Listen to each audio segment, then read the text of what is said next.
Setelah menjelaskan akun-akun yang terkait dengan siklus perolehan modal dan pembayaran kembali, dalam video ini saya akan menjelaskan audit untuk wesel bayar atau notes payable. Apa itu wesel bayar atau notes payable? Wesel bayar adalah kewajiban hukum kepada kreditur yang mungkin tidak dijamin atau dijamin dengan aset dan dikenakan bunga. Jadi sebenarnya wesel bayar itu sama dengan surat utang, kurang lebih begitu. Utang pada siapa? Kepada kreditur.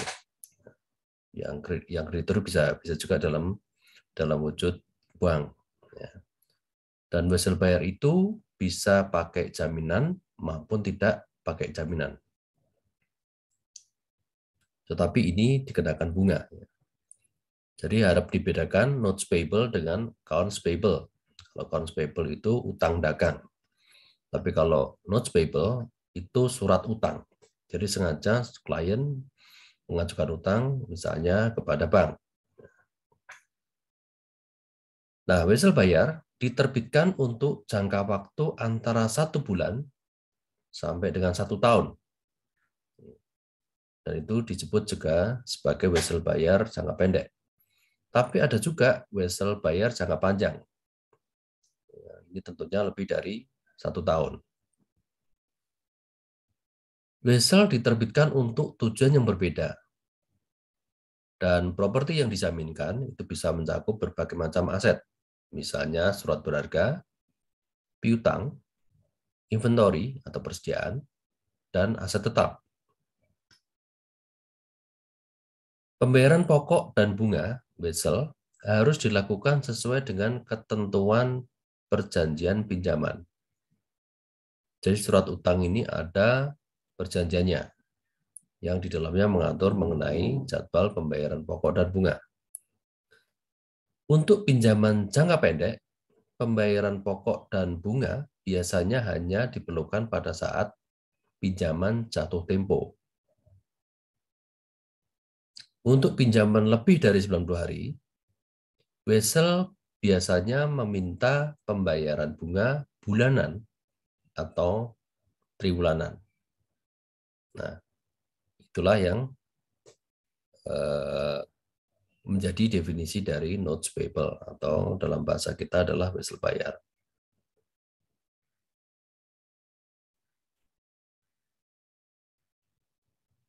Nah, kalau kita melihat hubungan antara wesel bayar dan akun bunganya akan dapat terlihat seperti bahkan berikut.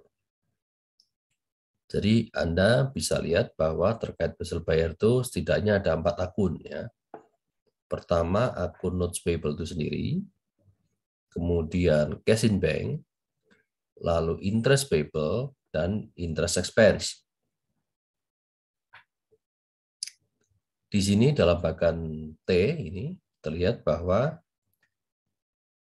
notes payable itu posisi normalnya ada di kredit. Ya. Di sini ada beginning balance, ya, saldo awal notes payable. Kemudian ada juga di sini setelah itu ada pengeluaran notes payable yang baru atau surat utang yang baru, dan kemudian ada ending balance. Nah, di sisi kiri, di sisi debit, itu ada pembayaran prinsipal, ya, pembayaran pokok.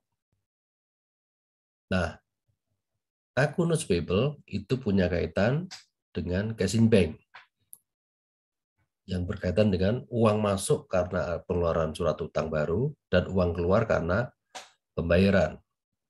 Maka ketika di sisi kanan atau kredit notes payable, di situ ada penambahan utang baru, maka akan menjadi penerimaan cash ya, di bank ya, yang berasal dari penerbitan utang baru. Di sisi kredit itu ada pembayaran piutang, pembayaran pokok atau prinsipal pokok utang. Yang ini berhubungan dengan catatan di bagian debit, ya, notes payable ini payment of principal. Ini mengurangi saldo notes payable. Dan ini berhubungan dengan pembayaran prinsipal tadi, pokok bunga. Nah, pembayaran ini juga berkaitan dengan pembayaran bunga, payment of interest. Yang ini berkaitan dengan akun interest payable. Ya.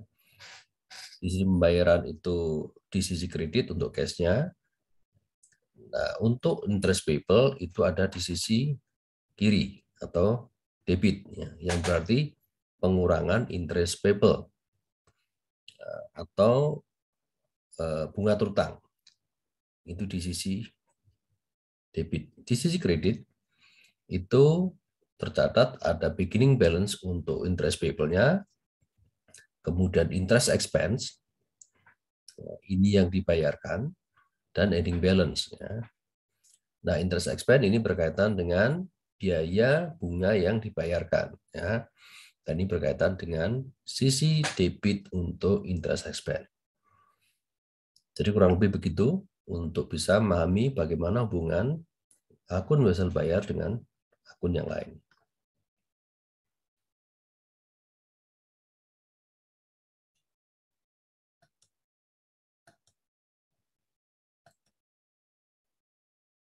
Nah, untuk tujuan audit wesel bayar itu untuk menentukan yang pertama, apakah pengendalian internal atas wesel bayar sudah memadai. Yang kedua, apakah transaksi untuk pokok dan bunga yang melibatkan wesel bayar diotorisasi dan dicatat dengan benar sesuai dengan 6 tujuan audit terkait transaksi. Nah, ini Anda baca kembali di bab sebelumnya yang membahas mengenai tujuan audit terkait dengan transaksi. Ada 6 di sini nyatakan. Kemudian kewajiban wesel bayar dan beban bunga terkait dengan kewajiban yang masih harus dibayar dinyatakan dengan benar sebagaimana didefinisikan oleh 7 dari 8 tujuan audit terkait dengan saldo. Nah, di sini yang tidak berlaku adalah nilai yang dapat direalisasikan atau realizable value. Ya, tidak berlaku untuk akun kewajiban ini. Karena biasanya nilai kewajiban sudah tertentu, jadi tidak ada nilainya. Jadi tetap harus bayar seperti jumlah yang tertera di situ. Maka untuk realizable value tidak berkaitan dengan atau tidak relevan dalam tujuan audit wajib bayar. Kemudian yang keempat, audit ini juga untuk menentukan apakah pengungkapan terkait wesel bayar dan beban bunga terkait dengan terkait itu memenuhi dengan 4 tujuan audit penyajian dan pengungkapan. Presentation and disclosure. Ya. Jadi ini sekedar mengingatkan bahwa ERAS membagi tujuan audit itu menjadi 3 kelompok. Tujuan audit terkait transaksi, tujuan audit terkait saldo, dan tujuan audit terkait dengan penyajian dan pengungkapan. Ya. Dan di sini tiga tujuan tersebut itu menjadi fokus tujuan audit wesel bayar. Kecuali yang dicualikan tadi ya, untuk tujuan audit terkait dengan saldo. Ya. Net realizable value-nya tidak berkaitan.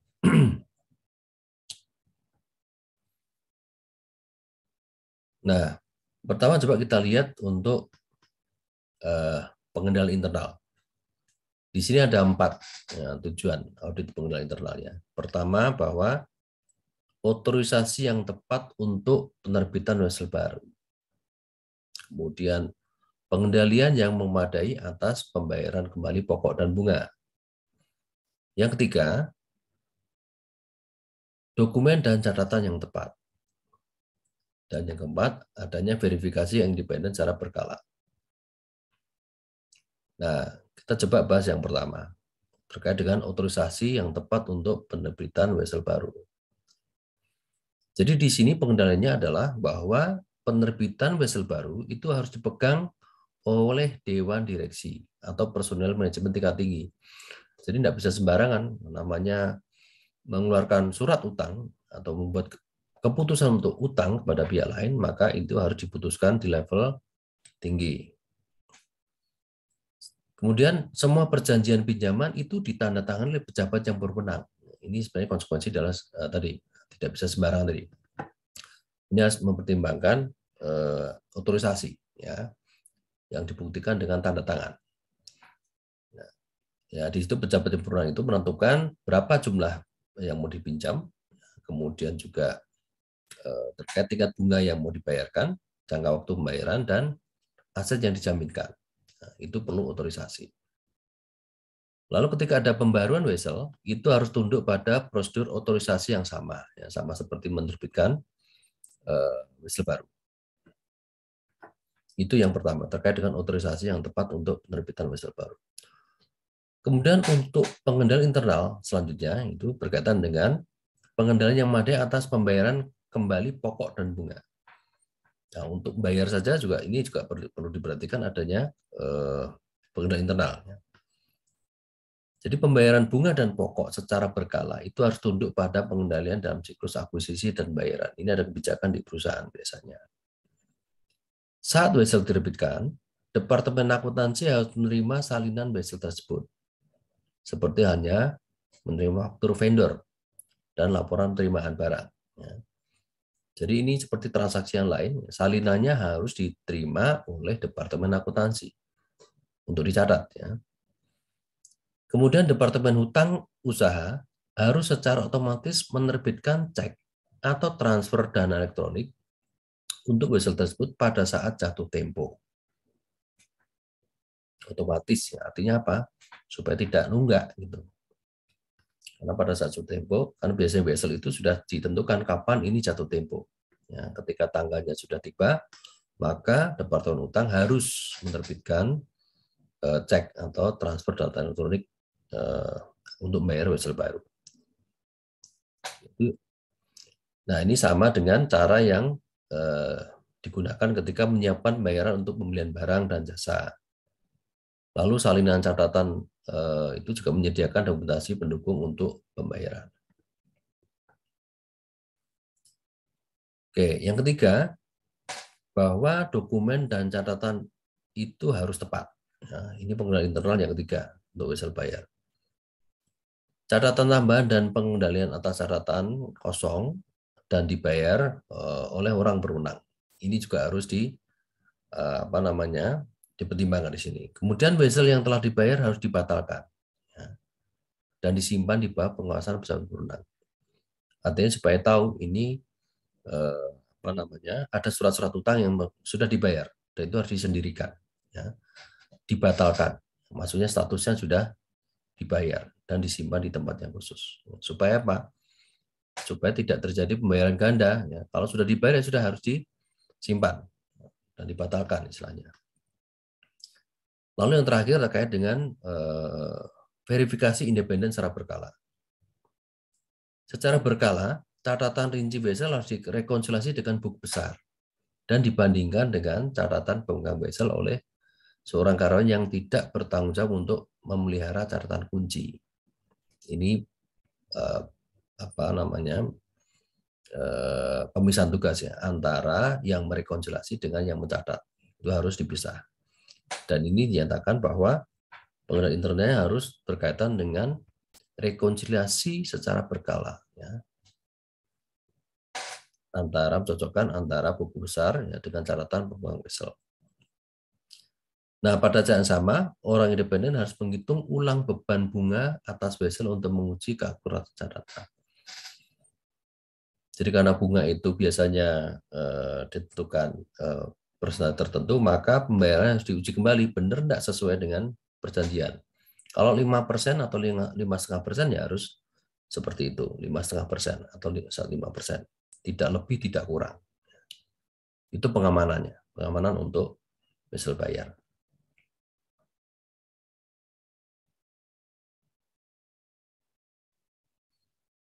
Nah, sekarang coba kita lihat bagaimana pengujian pengendalian dan pengujian substantif atas transaksi terkait dengan wesel bayar. Nah, pengujian atas transaksi wesel bayar itu melibatkan penerbitan wesel dan pembayaran kembali pokok dan bunga. Itu dianggap sebagai transaksi dalam wesel bayar. Pengujian audit ini merupakan bagian dari pengujian pengendalian dan pengujian substantif atas transaksi penerimaan kas. Ya tadi seperti yang jelaskan sebelumnya bahwa akun wesel bayar itu berhubungan dengan akun cash in bank. Maka ketika ada terbit wesel bayar baru, maka yang dilihat aktivitasnya adalah transaksi penerimaan kas. Jadi Anda bisa lihat ya di buku Eren ya halaman 465 pada bab 12 dan transaksi pengeluaran kas. Maaf, ada dua ya. Jadi penerimaan kas dan pengeluaran kas. Pengeluaran kas berkaitan dengan bayaran. Kalau penerimaan kas berkaitan dengan penerima uang dari hasil penerbitan wesel bayar. Kalau pengeluaran kas untuk pembayaran pokok dan bunga. Ini Anda bisa lihat di halaman 16 bab 18 nanti 615 bab 18 nanti saya tampilkan ya di situ. Lalu pengujian pengendalian tambahan dan pengujian substantif transaksi sering dilakukan sebagai bagian dari pengujian saldo ya, karena materialitas transaksi itu bersifat individual. Lalu pengujian pengendalian untuk wesel bayar dan bunga terkait harus menekankan pengujian 4 pengendalian internal yang baru saja kita bahas tadi ya, ada 4 tadi. Yang ini ya. Untuk pengendalian internal kita fokus di 4 hal itu. Nah, yang terakhir, auditor harus verifikasi keakuratan pencatatan penerimaan dari hasil wesel dan pembayaran pokok dan bunga. Ya, esensinya itu kalau wesel bayar terbit berarti utangnya tambah, ada kas tambah, ya, kas cair dari utang yang diterbitkan. Kemudian yang perlu diperhatikan juga adalah keakuratan pencatatan dari pembayaran pokok dan bunga, karena ini harus dihitung, ya, terutama bunga ya. Jadi verifikasi untuk penerimaan dan pembayaran itu menjadi salah satu hal yang perlu diperhatikan auditor ketika menguji substantif atas transaksi. Nah, ini sebagai contoh, ini ada tabel yang tadi yang diambil dari Aaron's halaman 465. Ya. Ini terkait dengan penerimaan kas. Saya sudah bahas sebelumnya, tapi coba kita lihat di sini ya. Di sini terlihat yang menjadi fokus untuk penerimaan kas terkait dengan penerbitan wesel bayar itu memiliki 3 tujuan audit ya. Yang pertama keterjadian, kedua completeness, kelengkapan, yang ketiga akurasi. Ya, silakan lihat yang kolom pertama. Kemudian kolom kedua itu ada pengendalian kunci yang ada apa. Ya. Kemudian ada langkah untuk menguji pengendalian, kolom ketiga. Kolom keempat soal defisiensi atau kekurangan, kelemahan pengendalian. Yang kelima, kolom kelima ini adalah terkait dengan pengujian substantif untuk transaksi. Coba kita lihat pertama ya di baris pertama nih. Terkait tujuan akar atau keterjadian. Di sini dinyatakan bahwa terkait dengan terjadian adalah penerimaan kas yang tercatat ya, adalah terkait dengan uang yang diterima oleh perusahaan ya. Terkait dengan wesel bayar contohnya ya. Nah, di sini ada dua pengendalian kunci. Pertama, bahwa akuntan itu secara independen merekonsiliasi bank account atau rekening bank ya, untuk melihat uang masuk keluar secara tepat. Ya. Kedua, batch total dari penerimaan kas itu dibandingkan dengan laporan ringkasan yang dihasilkan oleh komputer. Ya. Ini pengendalian yang ada ya untuk penerimaan transaksi penerimaan kas. Lalu ini kemudian diuji ya. Yang C1 ini yang terkait dengan rekonsiliasi independen oleh akuntan ya, untuk bank account. Ujiannya gimana? Ya, auditor harus mengobservasi apakah akuntan itu memang merekonsiliasi rekening bank. Ya. Itu pengujiannya. Kemudian terkait dengan batch total dari penerimaan kas, ya, auditor harus menguji file dari batch total tadi untuk data awal yang terkait dengan pengendalian yang dilakukan oleh petugas clerical, ya. Dilihat ini, diuji file batch-nya. Nah, di sini sebagai contoh, misalnya tidak ada kekurangan. Lalu, setelah pengujian pengendalian, auditor harus melakukan substantif test untuk transaksi di sini. Nah, ini sebagai contoh untuk yang pertama ini, auditor harus mereview ya penerimaan jurnal penerimaan kas dan master filenya, ya, file induknya, untuk dilihat untuk dicari transaksi-transaksi atau jumlah-jumlah yang tidak biasa. Nah, jadi untuk memastikan bahwa auditor untuk mencapai tujuan tadi keterjadian. Jadi ini yang perlu diperhatikan adalah apakah ada penerimaan kas yang tidak biasa, jumlahnya tidak biasa maksudnya. Kemudian lacak juga penerimaan kas, jurnal penerimaan kas, ya, dari cash register, ya, atau jurnal penerimaan kas, jurnal penerimaan kas dari jurnal penerimaan kas kepada laporan bank, dilacak. Ada enggak di situ, ya, bahwa penerimaan kas yang secara dalam jurnal itu ada di bank. Kemudian juga siapkan bukti mengenai penerimaan kas. Ini contoh-contoh bagaimana auditor mengaudit penerimaan kas. Sebenarnya ini terkait dengan wesel bayar contohnya.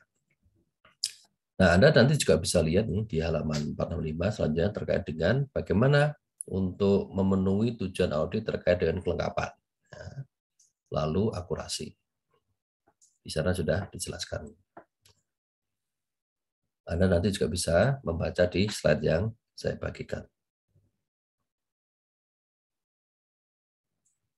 Oke, nah ini sekarang kita coba lihat tujuan audit terkait dengan transaksi, pengendalian kunci, pengujian pengendalian, dan pengujian substantif atas transaksi untuk pengeluaran kas. Nah, sekarang Anda bayangkan pengeluaran kas untuk pembayaran pokok, ya, dan bunga, wesel bayar. Nah, ini sama dengan RN halaman 615. Ya. Dan di sini ada tujuan auditnya ada dua. Yang pertama, keterjadian. Kedua, kelengkapan. Terkait kejadian di sini tujuannya adalah bahwa pengeluaran kas yang tercatat itu memang untuk good and services actually received. Artinya barang dan jasa yang memang diterima. Ini kalau barang dan jasa. Ini konteksnya kita wesel bayar. Berarti kalau wesel bayar kita sesuaikan bahwa pengeluaran kas itu memang dilakukan untuk pokok dan bunga terkait dengan wesel bayar yang terkait. Ya, di situ. Nah, di sini auditor perlu mempertimbangkan di internal kontrolnya. Ini sebagai contoh ada 3, bahwa yang pertama ada pemisahan tugas, ya, antara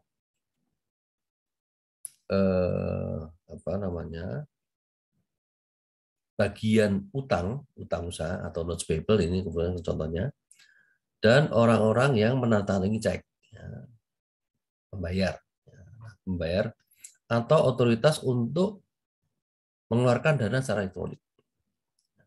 Jadi yang menerima atau mencatat wesel bayar dengan orang yang membayar itu harus dipisah fungsinya. Nah, pengujiannya gimana? Ya, coba diskusikan dengan personil dan observasi aktivitas yang mereka lakukan. Ada enggak? Memang ada 2 orang yang melakukan tugas yang berbeda enggak?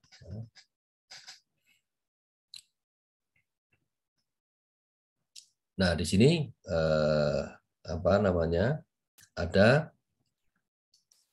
substantif tes untuk transaksi, ya, yang umum, ya. Tapi coba kita bahas dulu untuk yang pengendalian, ya. Kemudian ini contoh untuk key control yang kedua.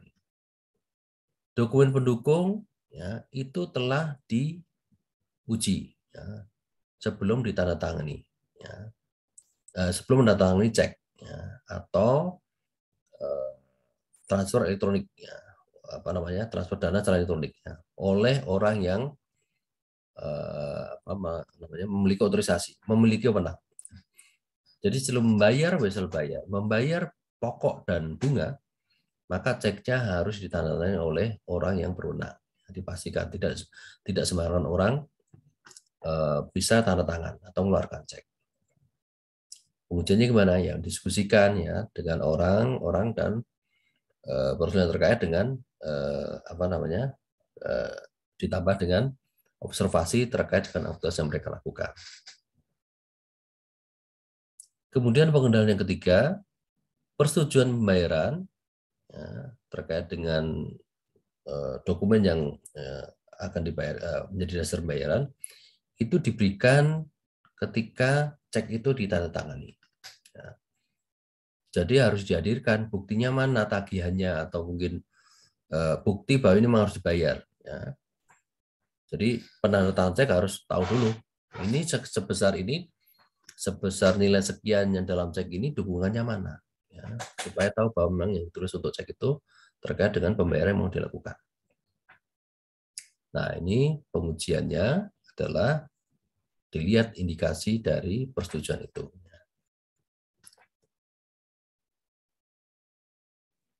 Selanjutnya coba kita lihat kolom keempat berkaitan dengan substantif tes transaksi untuk wesel bayar. Di sini ada 4 aktivitas. Pertama, auditor harus mereview jurnal pengeluaran kas, kemudian buku besar, dan juga master file notes payable ya, untuk jumlah-jumlah yang tidak biasa. Ya. Atau ini sebenarnya berkaitan dengan wesel bayar, bayaran untuk wesel bayar. Kemudian auditor harus melacak juga ya, cek-cek yang dibatalkan dan menguji juga cek yang dibatalkan ya untuk verifikasi penerima bayaran. Lalu auditor juga perlu menguji dokumen-dokumen pendukung ya sebagai bagian dari pengujian dari peluraian wesel bayar. Nanti silakan Anda baca selanjutnya ya. Di sini ada contoh terkait dengan pengujian completeness.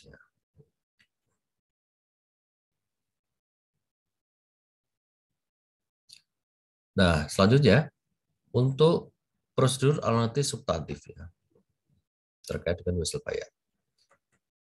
Prosedur analitis substantif sangat penting ya, untuk wesel bayar karena pengujian rincian untuk beban dan bunga yang masih harus dibayar seringkali dapat dihilangkan jika hasilnya menguntungkan.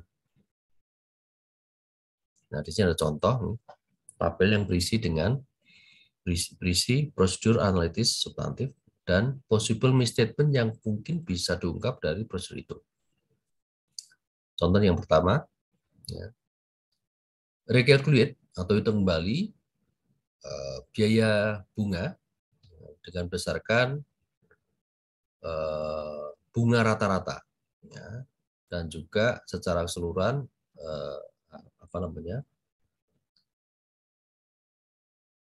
bunga bulanan secara keseluruhan untuk wesel bayar. Nah, tujuannya apa?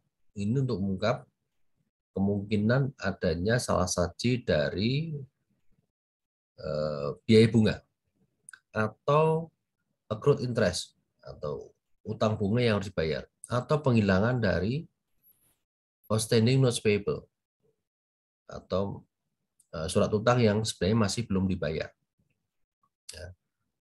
Dengan ini ya menghitung kembali bunga itu bisa membantu auditor untuk bisa mengidentifikasi mengenai kesalahan dari penghitungan bunga maupun penghilangan dari notes payable yang belum dibayar.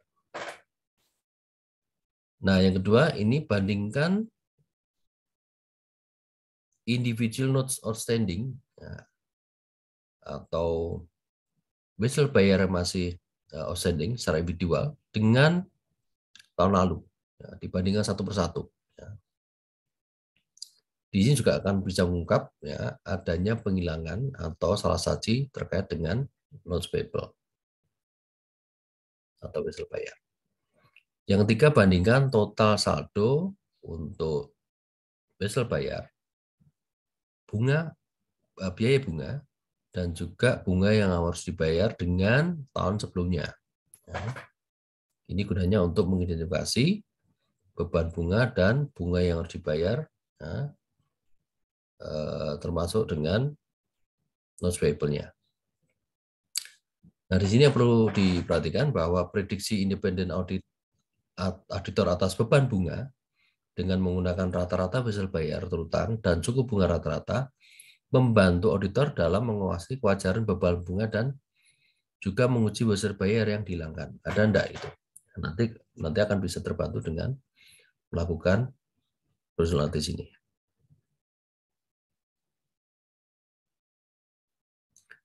Ini sebagai contoh ya, ilustrasi untuk prosedur analisis substantif ya, terkait dengan pengujian secara keseluruhan mengenai beban atau biaya bunga. Nah, di sini auditor mencoba menguji short term loans ya, utang jangka pendek dengan utang jangka panjang. Ya. Nah, yang pertama ini ya, ini auditor mencoba membandingkan ya atau menetapkan jumlah bunga bulanan. Ya. Nah, di sini ada data saldo bulanan untuk utang jangka pendek, ya, mulai Januari sampai Desember. Ya. Ada jumlahnya, kemudian total, kemudian rata-ratanya ya 5,5% sampai dengan dari Januari sampai dengan Desember. Dan ini ada variasinya, ada 5,75 dan ada 5,25. Nah, seperti Anda lihat di sini ada angka 1 kurung ya dan 2 kurung. Ini artinya apa? Di sini coba lihat bahwa monthly balance obtained from general ledger for each month. Jadi ini diperoleh dari saldo buku besar setiap bulan. Nah, ini yang kedua terkait dengan bunga, tingkat bunga itu diestimasikan ya. Estimated based on examination of several notes outstanding each month. Ini auditor mengestimasi tingkat bunga berdasarkan dari wesel bayar yang belum dibayar atau outstanding untuk setiap bulannya. Auditor dapat angka ini. Oke, selanjutnya ini di rata-rata. Kalau per bulan berapa? Ya, maka ini dibagi 12. Ada di sini. Ya. Jadi total dibagi 12. Ya. Untuk 53916.000 ini rata-rata per bulannya jadi 4,493 4.493.000 ya. Nah, beban bunganya rata-rata per bulan itu 5,5%. Dan kalau dihitung ya, 4,4 juta ini kali 5,5%, maka di sini tercatat 247.115. Ini untuk short term loans. Untuk long term loans, auditor menghitung ini ada beginning balance ya dan ending balance ya. Ini beginning balance-nya 26 sekian, lalu ending balance-nya 24 sekian ya. Ini nomor 3 itu di sini dinyatakan bahwa ini cocok dengan kertas kerja audit tahun sebelumnya. Dan yang keempat cocok dengan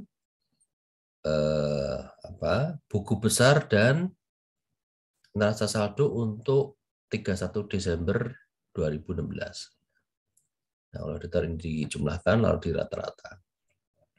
Nah, tingkat bunganya itu 8,5% itu berasal dari maaf ini cocok dengan permanent file ya karena long term loan itu biasanya besar ya dan mungkin jumlahnya tidak banyak ya dan ini rate-nya cocok dengan permanent file untuk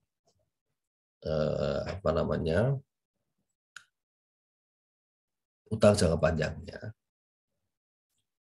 Nah, di sini kemudian auditor rata-rata ya 50 dibagi 2, 25, kemudian ini juga sama, kemudian dikalikan.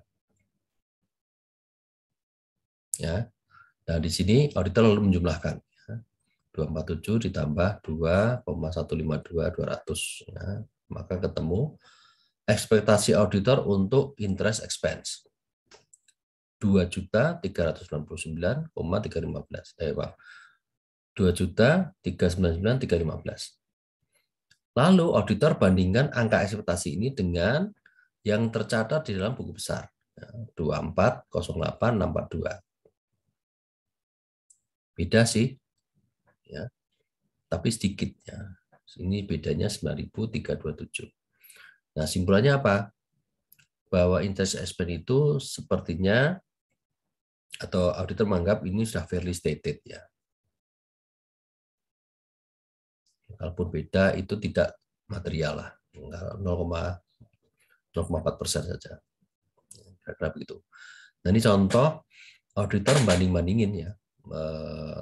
Dia punya ekspektasi mengenai berapa biaya bunga yang dibayar dengan biaya bunga yang tercatat dalam general ledger. Nah, ini menghitung kembali, membandingkan dan menghitung kembali di sini. Oke. Nah, sekarang kalau tadi pengujian prosedur analitis, sekarang kita lanjut pembahasan mengenai pengujian terinci atas saldo. Ya. Nah, titik awal normal untuk audit wesel bayar adalah schedule wesel bayar dan bunga yang masih dibayar. Nah, ini yang diperoleh dari auditor dari klien, datanya ya. Ketika ada banyak transaksi yang melibatkan wesel bayar sepanjang tahun, auditor kemungkinan akan meminta klien untuk menyiapkan schedule wesel bayar dengan saldo yang belum dibayar pada akhir tahun, yang menunjukkan deskripsi setiap wesel, saldo akhir, dan bunganya yang terutang pada akhir tahun, termasuk jaminan dan tingkat bunganya kalau ada ya, kalau ada jaminannya. Nah, dua tujuan audit terkait dengan saldo yang paling penting dalam wesel bayar adalah bahwa wesel bayar yang ada telah dicatat completeness ya, ini kelengkapan. Yang kedua, wesel bayar dalam schedule dicatat secara akurat, accuracy. Coba kita lihat sekarang bagaimana cara menguji secara terinci. Sekarang mari kita lihat bagaimana melakukan pengujian terinci atas saldo wesel bayar untuk 7 tujuan audit terkait dengan saldo tersebut. Di sini Anda melihat ada tabel yang berisi tujuan audit, kemudian pengujian terinci atas saldo tersebut, dan ada komentar. Nah, pada kolom pertama Anda bisa lihat di sini ada 7 tujuannya. Pertama, terkait dengan detail tie-in, artinya bahwa catatan itu saling nyambung satu dengan yang lain. Kemudian terkait dengan existence atau keberadaan, kemudian completeness, kelengkapan, lalu accuracy, klasifikasi, cut-off, dan obligation. Saya mungkin tidak menjelaskan semuanya, nanti Anda silakan baca di buku Ernst ya, atau Anda bisa baca di slide yang saya bagikan. Saya akan berikan contoh, saya bahas satu atau dua di sini ya. Nah, sekarang coba kita lihat misalnya untuk memenuhi tujuan audit detail tie-in atau menguji keterhubungan catatan satu dengan yang lain. Nah, terkait dengan notes payable ini, ya, tujuannya adalah bahwa wesel bayar atau notes payable yang tercatat dalam notes payable schedule atau tabel wesel bayar itu cocok dengan register wesel bayar yang dimiliki oleh klien atau dengan master file-nya, dan juga jumlah totalnya itu cocok ya dengan general ledger atau buku besar. Nah, pengujian yang dilakukan ini ada 3. Ini contoh yang pertama adalah melakukan footing atau penjumlahan ke bawah ya untuk daftar notes payable atau wesel bayar ya. Dan juga berkaitan juga dengan accrued interest-nya berapa. Kemudian Yang kedua, lacak untuk total tersebut pada general ledger-nya. Yang ketiga, lacak individual notes payable atau wesel bayar pada master file-nya. Nah, di sini komentarnya adalah bahwa pengujian ini biasanya dilakukan 100%, karena jumlahnya tidak banyak. Jadi tidak pakai sampel, tetapi populasi. Kalaupun misalnya terkait dengan transaksi yang cukup banyak, maka auditor bisa menggunakan auditnya, software audit. Nah, kemudian yang contoh yang kedua, misalnya terkait dengan keberadaan atau existence. Ini dinyatakan bahwa tujuannya adalah memastikan bahwa notes payable atau wesel bayar yang ada di schedule itu memang ada. Nah, pengujiannya pertama bisa dilakukan konfirmasi atas notes payable yang dimiliki oleh perusahaan. Kemudian menguji duplicate copies atau salinan dari notes payable itu. Nah, untuk melihat otorisasinya seperti apa. Nah, yang ketiga, menguji catatan lapak yang dilakukan oleh perusahaan terkait dengan persetujuan untuk mengeluarkan notes payable atau persetujuan untuk utang.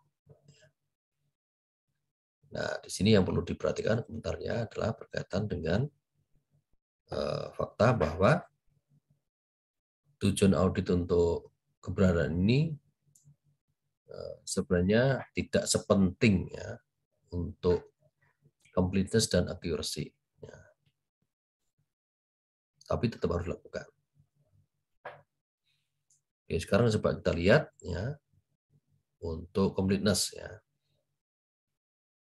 Yang dinyatakan di sini adalah bahwa notes payable yang ada saat ini itu sudah dimasukkan di dalam schedule notes payable. Artinya semuanya sudah tercatat.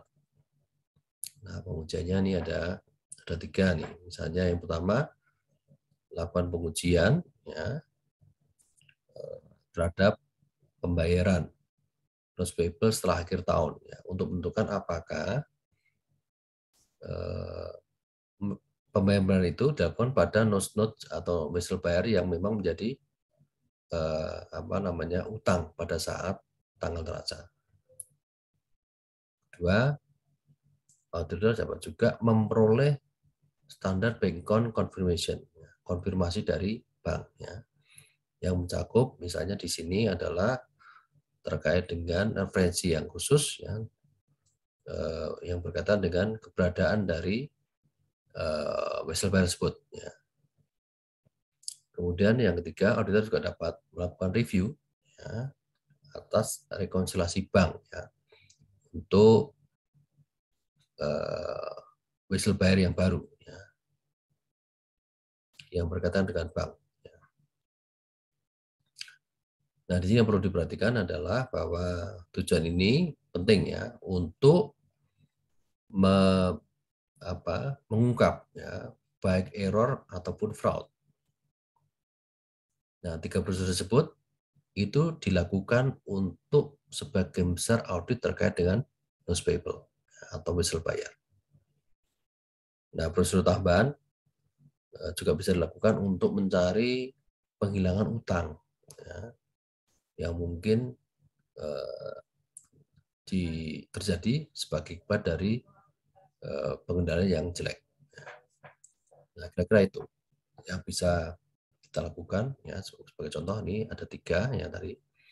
Nah, contoh saja Anda bisa baca sendiri dan Anda juga bisa lihat nanti dari slide yang saya bagikan.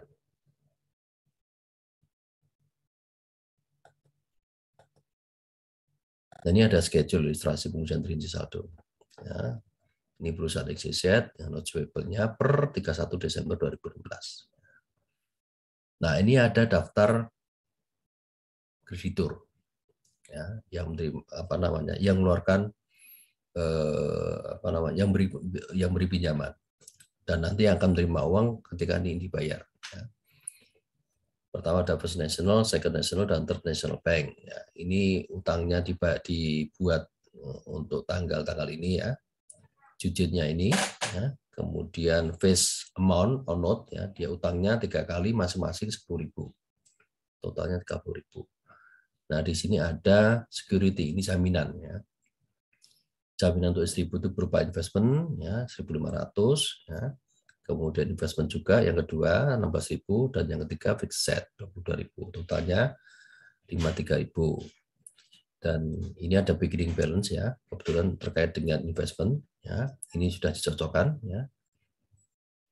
Dan ini ada tanda-tandanya ya. N kebalik ini adalah sudah di-footed, sudah dijumlahkan ke bawah ya.